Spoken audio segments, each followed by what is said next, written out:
Spend less time in the laundry room and more time doing the things you love. Introducing the Samsung Smart Top Load Laundry Pair, now available at Lowe's. The washer's large capacity means you can fit more in every load. Plus, its super speed setting washes a full load in only 28 minutes. Shop the smart washer that will streamline laundry day, backed by Lowe's Price Promise. Based on using super speed on a normal cycle with an 8-pound load. Terms apply. See Lowe's.com/price promise for details. U.S. only. $20 million, $19 million, $6 million. These are all awards recovered for clients of Phillips Law Firm. To win big, you have to fight big. And Phillips Law has been fighting the too-big-to-fail insurance industry for decades. Not every case will have a multi-million-dollar outcome, but Phillips Law will fight just as hard to recover the outcome you deserve. If you or a loved one has been injured in a car accident or on the job, call or click today at 1-800-JUSTICE or visit justiceforyou.com. Hey, this is BJ. Thanks for listening to our show's podcast. If you're a fan of all things geeky, you should check out my other podcast, BJ Shea's Geek Nation. We have new episodes every day, and you can check it out at bjgeeknation.com. Your home is going into foreclosure and you feel like a financial wreck.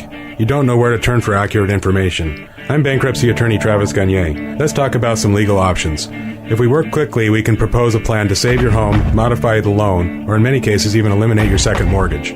The consultation is free. I've helped hundreds of people just like you make informed decisions about whether to save their home or exit it on a reasonable, organized timeline. The chapter you choose sets the tone for the next chapter of your life. Please contact me today at choosetherightchapter.com. That's choosetherightchapter.com. 99.9 KISW, the Rock of Seattle. Well, we've got the rotating Jeopardy hosts that are still going on. And, I think Aaron Rodgers, I don't know, man. He might be the guy that people are just enjoying the most because he's had some cool moments. You know what's funny, though? I think Aaron Rodgers, if anything, I think he's kind of, blah on there, but he's still less hated than Dr. Oz. So I think he's got that going for him. Oh, dude, I know. I mean, Dr. Oz is I don't know how it happened. I don't know when it happened, but you're right, dude. He's become one of the most hated people on television. Especially on Jeopardy. People just hate that guy. Yeah. Well, yeah. And Aaron Rodgers, you know what? He just continues to, like you said, he's not like he's not a ball of excitement on that show, but he did have another memorable moment. He was guest hosting again, and he delivered a clue where the answer was the team that he plays for, the Green Bay Packers, but nobody was able to get it right.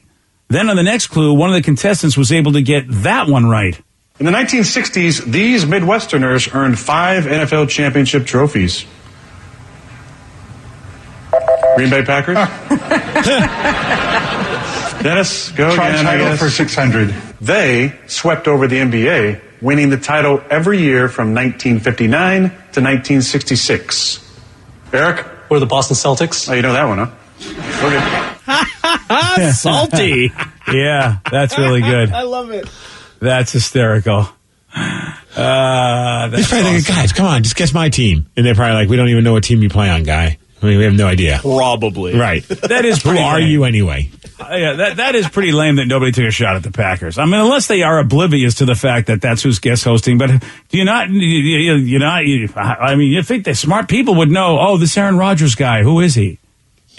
Or they just are like, he looks familiar. Wasn't he dating like a car racer lady at one point or something? I'm not sure who this guy is. That's who he is. Yeah. Oh, that's awesome. Well, and people, I mean, look, granted, this is what I'm seeing on the internet. Everybody seems to want LeVar Burton to be the permanent host. Hell yeah. Yep, that petition started up again, and people are going crazy about it. Is he guest hosted at all yet? No, he hasn't even been on the list. How is that even happening? I mean, wouldn't you just give him a chance? I mean, people seem to love him. Why not? I mean, you're giving Dr. Oz a chance. The only thing I can think of is that he's getting more of a chance, and they're just going to say he's the guy. Oh, kind of give us all these other hosts and be like, look, all these guys sucked. We're giving you who you want. Yeah, because you're right, Steve. With all of the pub he's getting, you at least got to throw him in there, even if you don't consider him. But I'm thinking maybe they're considering him. They have to at this point. Yeah, I mean, well, he's well loved, and I mean, as far as he can't be worse than Aaron Rodgers and Dr. Oz, right? I mean, that's the other thing. He really can't be. Well, they have a bunch of people to get through at this point in time. They still got Anderson Cooper, Bill Whitaker, Mayim Bialik. Who the hell's Bill Whitaker? He is a correspondent for 60 Minutes. Not bad. It's for the old peeps. Yeah, totally. Yeah. Yeah. Oh, okay. I'm all right with Mayim Bialik. I've grown to like her new show. Really? Because I thought I heard that first episode was bad. First episode was bad.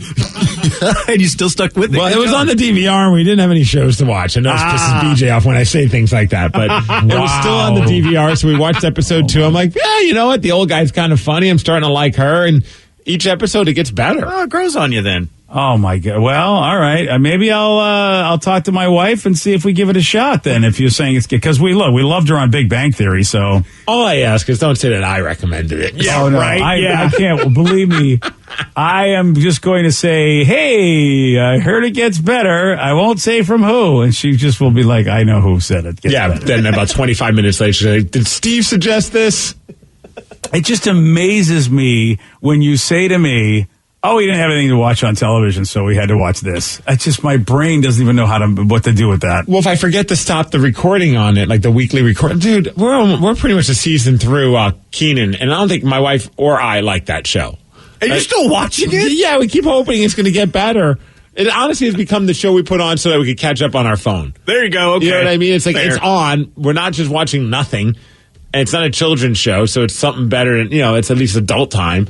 But neither one of us is paying attention to that show, and yet we still continue to watch it. Well, it's a bummer because I know you were watching Mr. Mayor, but they haven't had new episodes in a while. No. So I'm hoping that they come back with some. But I feel like what all these new shows, they go, look, we're going to give you like 6 or 8 shows, and that's it. Because we just can't take the chance. And then when a show's a hit, they're like, oh, dang, what are we going to do now? We got to make more. I think my favorite part about this is like Steve and his wife are just watching it just to have adults talking in a room. Yes. So it's not just a children's show.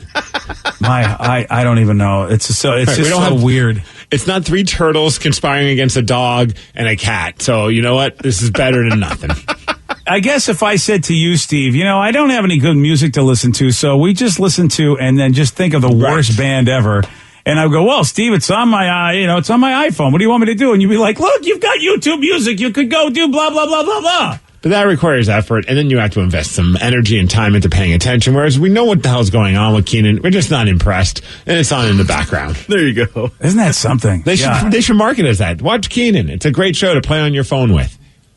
I feel like you'd yell at me, which is why I don't ever listen to crappy music. Like, it's like as soon as I wish Shayna's last name. When have I ever yelled at anyone about the music that they pick? I proudly talk about listening to Limp Bizkit and Taylor Swift, and I know people give me a hard time about it. Steve always says, like, there is no such thing as guilty pleasure in music. You just love what you love. First off, it's all projection. I'm not saying Steve would ever do that. Okay. I just feel like everybody would yell at me. And secondly, if you grill Steve enough, he will tell you a band that you shouldn't be listening to. I mean, look, Taylor Swift and Limp Bizkit, look, they've all got at least a track record. There's some crappy music out there that never did anything, and you really shouldn't be listening to.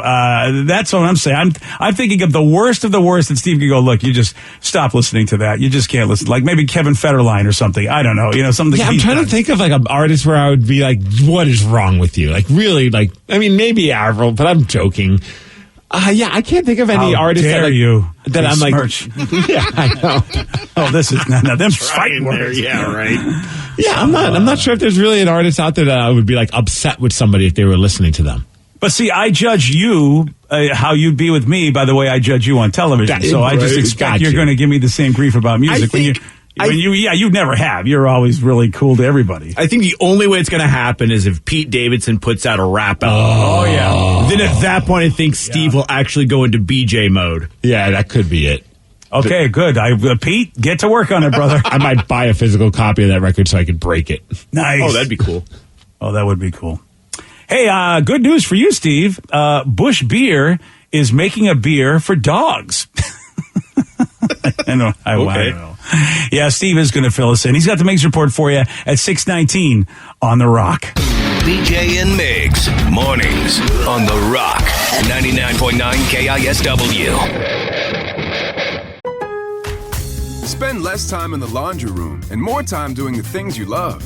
Introducing the Samsung Smart Top Load Laundry Pair, now available at Lowe's. The washer's large capacity means you can fit more in every load. Plus, its super speed setting washes a full load in only 28 minutes. Shop the smart washer that will streamline laundry day, backed by Lowe's Price Promise. Based on using super speed on a normal cycle with an 8-pound load. Terms apply. See Lowe's.com/price promise for details. U.S. only.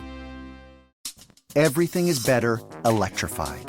Like the guitar, toothbrushes, or cars. And Hyundai has the widest range of electrified vehicles on the market, including the first ever Tucson and Santa Fe plug-in hybrid EVs. You can use electric when you want it or gas when you need it. It's your journey. Evolve it beyond the pump in the 2022 Tucson or Santa Fe plug-in hybrid EVs. Visit your nearest Hyundai dealer or learn more at HyundaiUSA.com. Call 562-314-4603 for complete details.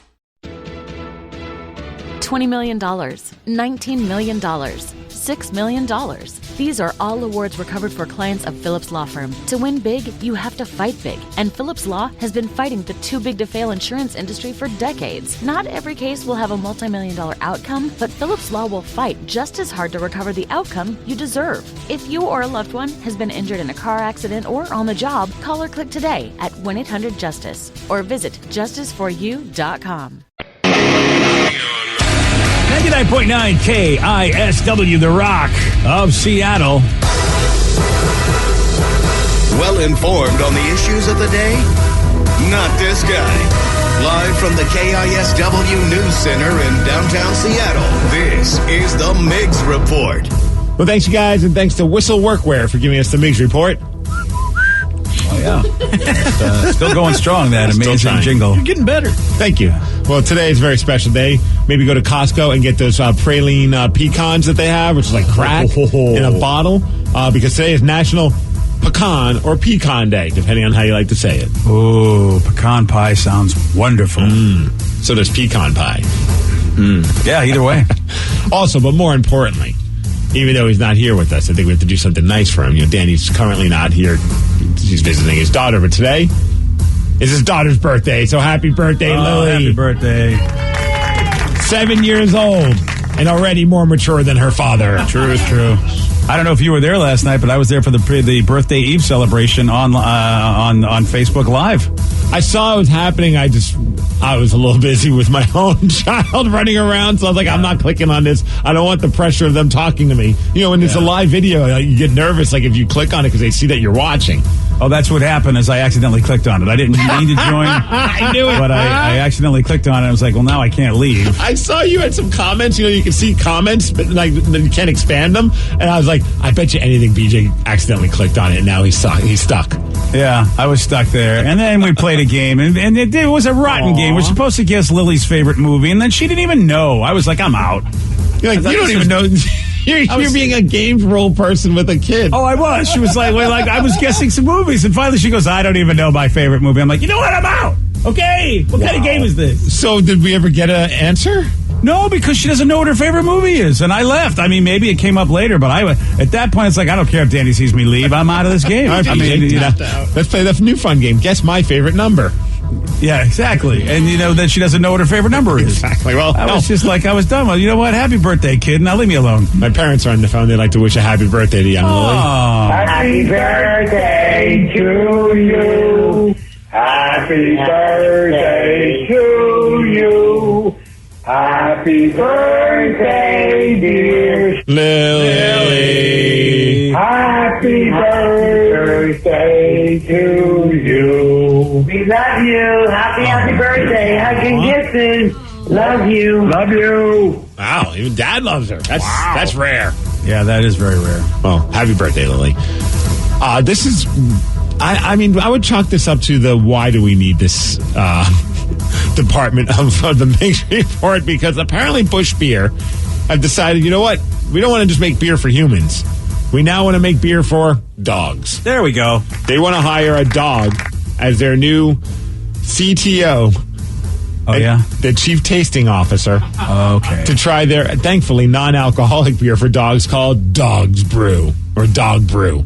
Okay. And and you'll get to be the face of the brand. So I don't know, maybe I can get Lulu to be a part of this. Are they bringing Spuds back for this, or somebody that'd be the new Spuds? They're looking for a dog. It doesn't have to be a dog that looks like Spud. I don't even know how many people know. Do you know Spuds McKenzie? Yeah. Okay, Vicky does. Joe has no idea. Oh man, son, I've done you wrong by not raising you on Spuds McKenzie. They mentioned it on Family Guy, and I looked it up. Oh, that's what it is. Wow, hey, look, it's Spuds McKenzie. I lived it, man. Spuds McKenzie was awesome. He's that old, really? That they don't even know him? Oh man, dude, when's the last time you saw a Spuds McKenzie commercial? Well, like when they didn't do like a nostalgia vintage, Is that like the 80s? Is that what I'm thinking? Late 80s. Yeah, I thought early 90s maybe. Well, see, that's the thing. You guys were infants, though. I don't know why your parents weren't showing you beer commercials as infants. Right. They did a bad job. But if you need incentive, not just having your dog be the face of Busch Beer's dog beer called Dog Brew, you will also get paid $20,000 for the job. Oh, okay then. Now we're in. So if you want to enter your dog, apply by tweeting to Busch before the end of the month. I might need to tweet Lulu to Busch. You might as well. That sounds like an Urban Dictionary thing, but that's all right. You just do what you got to do. Weirder things have happened in my life. Might as well throw this into the mix as well. Yeah. Having Lulu be the face of Busch Beer. That'd be great. Speaking of beer, a guy on YouTube named Michael decided, you know what? This is a guy that's using robots for good. He got one of those Boston Dynamics robot dogs, and he modified it so that the dog, when it urinates, because you could do that with these fake like robot things and have some fun with it, this dog would urinate beer. So you'd fill it with beer, and when it had to go, it would urinate the beer, so you could have beer from your dog. So you put the cup on the floor, the dog will find it, and then fill up your cup. Okay, that's... You're not in on this? I don't know, man, because the color is very similar. I'm not sure I go for this. But you know it's beer. I guess. It's just a robot. Yeah. Well, anyways, he's hasn't really fully worked out all the kinks, though, so the robot dog misses the cup a lot and ends up pouring beer all over the floor. He just showed it off to some of his friends. Here's the audio. No, wait. Where is it? Oh, Michael. Look, a steamy cup of beer. Then you barely even notice him. He's just like in the corner of your house. What is he doing now? He just like waits until someone else needs their beer filled. Oh no, you did it again. Now, this guy's got to have some money because this isn't like one of those toy robot dogs you get at like a store. This is like those scary robots that you see in those commercials where they can run really fast and it doesn't look like a dog. It just looks like something from Terminator. Oh yeah, well, and there's a Black Mirror episode where they have robot dogs like this, and it's terrifying. All right, here's a question: is there any type of food that you would get tattooed on your body so you could have it for free for a year? Oh, for a year? Because this is what's happening in Southern California. There's a place called Farmer Boys, and they're known for like their burgers. And they said, you know what? It's our 40-year anniversary of our place. So they decided, you know what? If you get a tattoo of our burgers, they have certain types of burgers that they're going to tattoo on people. It's 2 inches by 2 inches. You'll get a burger for free for the entire year. Like one burger a day? Is that it? I would imagine one a week. I didn't read the fine print. One a week? No, I'm not. That's my guess. I'm not doing that. Yep, it's a weekly basis, 52 weeks. So you get 52 burgers. Yeah, no. You're not getting a tattoo of it? So it would have to be every day? Even every day, I was really, I was on the fence with this. I'm trying to think of I think sushi. Really? Sushi ain't cheap. Yeah, it's expensive, so that's worth it right there. Yeah, I can see that, and you don't mind getting tattoos, so really, fine. All right, do your sushi, buddy. What about Vicky? Coffee. That's a good call. Get Starbucks. I wish every day, but even every week, I'd be happy with that. Man, the amount of times I go to Bigfoot Java, I should get them tattooed on my back. Get a Bigfoot tramp stamp. Let me just for a cup of coffee a week, you're going to get a tattoo. I get the fancy coffee, so mine, it adds up, man. It's not like a $2 coffee. Coffee would have to be every day. Yeah. I wouldn't do it for just one a week. If it's like a little cup, it'd be cute. Okay, that's, see, you guys don't mind getting tattooed anyway. See, I think it's got to be for somebody like me, who, there's no way I'd get a tattoo, so you'd really have to make a deal. Joe, what about you? I had to go with a local brewery so I could store the beer in case I couldn't finish it. You're going to store that one bottle of beer? One bottle of beer a day, exactly. It's a week. Everybody's going a day. Go for the growler then. I know, right? Yeah. They're not following the rules, BJ. I bet he doesn't even know what his favorite movie is. He doesn't. I'm out of this video. I'm leaving. All right, Rev? You know what? A just a huge barbecue sandwich, like a pulled pork sandwich a week, just a sloppy, gigantic one. So you just could go to any place, but as long as they have a barbecue sandwich on their menu, you get it. Yeah. I like that. Yeah, just get a pulled pork tattoo. And really? So if somebody were to call the station now and go, Rev, we're going to let you have that once a week, but you got to get a tattoo, you're in? Yeah, why not? It'd be my first tattoo, so it'd be an epic one. Okay. I'm sorry. You people need to come with more from me, okay? Wow. Yesterday, the Mariners played 2 games. And? They won the first game, and then they lost the second game. Oh. So they won. And the first game went into extra innings. It went into the 8th inning. And you might be like, what the hell's going on? I did not realize that while watching the game. I'm like, why are we in extra innings and it's the 8th inning? I guess that they're doing, whenever they go and have to do a doubleheader, they're only doing 7-inning games. That makes a lot of like sense. Health protocols and just trying to shorten the game so there's less chance of getting injured, I guess. Yeah, that's a very interesting thing. I think it's the first time doing it. I don't know if this is because of COVID or if they're going to go forward. I think it was, but I don't know if it's going to be like a thing because they also did the free runner on second that you do when you go into extra innings that Major League Baseball is doing now, but it was in the 8th inning. The whole thing was just messing with my mind. Yeah, I was wondering about that too, Steve. So thank you for explaining that because I didn't know what the hell was going on either. Yeah. So anyways, Mariners won the first game, lost the second game. Thanks. And they also lost James Paxton, it looks like, for the entire season. Is it Tommy John? He's getting an elbow injury surgery. I would imagine that it's the Tommy John surgery. Wow. But he's done for the season according to their manager. Oh, that's a bummer. So he pitched, I think, 24 pitches and got $8.5 million for that. $8.5 million. Oh, that's devastating. I mean, it's not like I would imagine he would much rather be playing baseball, but man, what a crappy situation for the Mariners. Yeah, and they have to pay him that money. I mean, that's how it is in baseball. There's you don't have to play to get paid, and that is devastating. That's because they don't have a ton of money like other teams. So I don't know where they're going to be able to figure this out. As far as weather, 64 degrees, going to be sunny today. Thanks to Spartan Plumbing for giving us the Mix Report, and that's what's up. Yesterday, Steve, he did get this one wrong. On Rugrats, Dill is the younger brother of which main character? Pickle. No. Cucumber. No. Jack. No. These are educated guesses. I mean, come on. How do you not know Tommy Pickles with that great mop that he had on there and those glasses? Gotta love Tommy. I've never seen an episode of Rugrats. BJ, you just described Chucky. Oh, that's not Tommy Pickles? No, Tommy was bald with the T-shirt and the diaper. You could be more wrong. Like literally the most wrong you could possibly be. I always thought that was Tommy the whole time. No. I suck. All right, Steve, you know what? I'll get over in the dunce corner with you, sir. Yeah, you tried to pickle shame me and you were wrong. Pickle shame. So Chucky was the Doctor Who fan. Because he always had a little TARDIS on his toy shelf. Oh, I think that was at a toy store, and they was right behind Chucky. Jeez, you're just trying to redeem yourself, and you're digging a deeper hole. Tommy was the one with the screwdriver. Okay. Are you sure that Chucky didn't have a TARDIS on his toy shelf? It was only in a store? You know what? Fair. Just to placate you, sure, absolutely. Thanks, buddy. Chucky Pickles? No, Chucky Feenstra. Damn, I always thought that was Tommy the whole time. Oh, I suck. All right, well, thanks for correcting me, guys. Yeah, no worries. I feel like Steve now. You want a shot at beating Steve? You got it. 206-421-ROCK. We'll play Beat Migs at 647 on The Rock. Today's podcast was brought to you by Travis Gagne, bankruptcy attorney. Here's another question from a listener. If I can't afford to pay my bills, how am I going to afford attorneys and bankruptcy fees? One of the things people ask me all the time as a bankruptcy lawyer is that how am I going to pay all these fees and costs because I'm here because I can't afford to pay my bills? And of course we understand that. I mean, being in the bankruptcy field. But one of the things to remember is that if you decide, once you make the decision to file bankruptcy, you can stop paying on all of the creditors that are going to be included in the bankruptcy, and those are the funds that you can use that you have been paying your creditors to pay your attorney fees and court costs to get your case filed. And once your case is filed, you're not going to have most of those payments anymore. Thanks, Travis. If you have more questions about bankruptcy, you can reach out to Travis anytime at ChooseTheRightChapter.com. That's ChooseTheRightChapter.com. Thanks for listening.